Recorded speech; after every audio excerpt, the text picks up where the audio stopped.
mois de février, le Parlement grec a accepté, suite aux diktats et aux injonctions de Bruxelles, d'adopter un plan d'austérité particulièrement catastrophique sur le plan social, puisqu'il se traduit par une baisse des salaires, une baisse des retraites touchées, la fin des services publics et d'autres conséquences tout aussi désastreuses. Il se trouve bien évidemment que le peuple grec, une fois qu'il a su que ce plan était voté, est allé manifester en masse contre la décision inique de son Parlement. En effet, ce plan en soi n'a aucun intérêt. Pourquoi il n'a aucun intérêt? Tout simplement puisqu'il est là pour soutenir et permettre la survie d'une monnaie, l'euro, qui n'a aucun avenir, et surtout pas en Grèce, puisque la Grèce est condamnée de toute façon tôt ou tard à sortir de l'euro pour dévaluer sa monnaie et pouvoir payer la dette colossale qu'elle ne pourra sûrement jamais rembourser en totalité. Lundi 13 février, en soutien au peuple grec, une manifestation avait lieu devant l'ambassade de Grèce, à Paris. S'y sont rendus Olivier Besancenot, Jean-Luc Mélenchon et leurs militants, les militants de leur parti. S'y est également rendu Nicolas Dupont-Aignan, le candidat gaulliste, bien connu pour son engagement en faveur du peuple grec, qu'il était notamment allé soutenir à Athènes il y a de cela déjà plusieurs mois. Mais Nicolas Dupont-Aignan n'a pas pu rester très longtemps dans cette manifestation. En effet, il lui a fallu à peine quelques minutes pour être violenté, insulté et expulsé de la manifestation, des images tout simplement honteuses que je vous propose de revoir.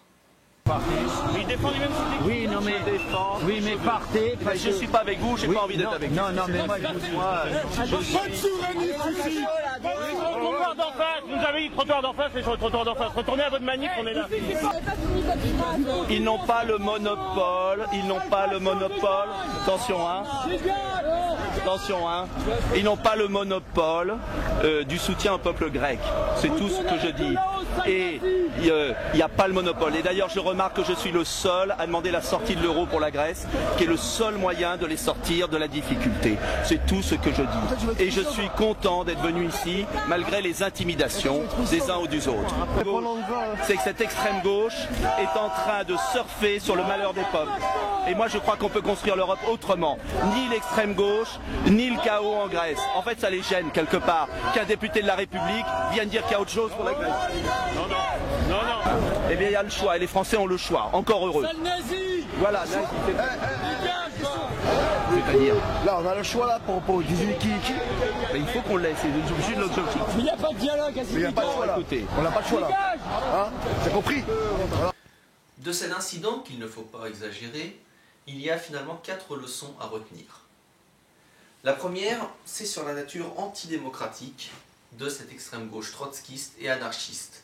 Ils ne supportent pas que quelqu'un puisse partager leur opinion sur un point, par exemple le soutien au peuple grec, sans proposer les mêmes solutions qu'eux.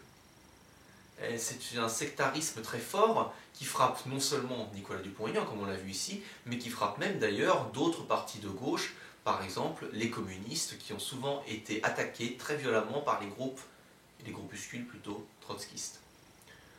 La deuxième leçon est plus intéressante, elle révèle encore l'inculture profonde qu'il y a chez ces militants. Traiter un candidat gaulliste de nazi, de fasciste, de raciste, c'est complètement ridicule, et ça prouve que ces gens ne font qu'annoncer, que répéter bêtement toutes les calembredaines qu'ils peuvent entendre et qu'on leur répète d'en haut. La troisième leçon, encore plus intéressante, c'est que finalement, ces gens ne sont pas une alternative crédible.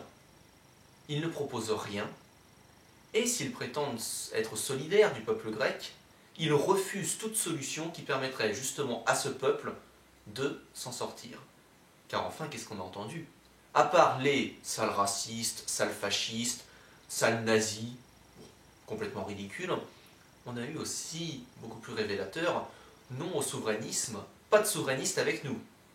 Ce qui veut dire tout simplement que ces gens refusent la souveraineté du peuple grec, refusent qu'un peuple puisse se prendre en main et puisse décider seul de son destin, et donc se font les idiots utiles de l'impérialisme.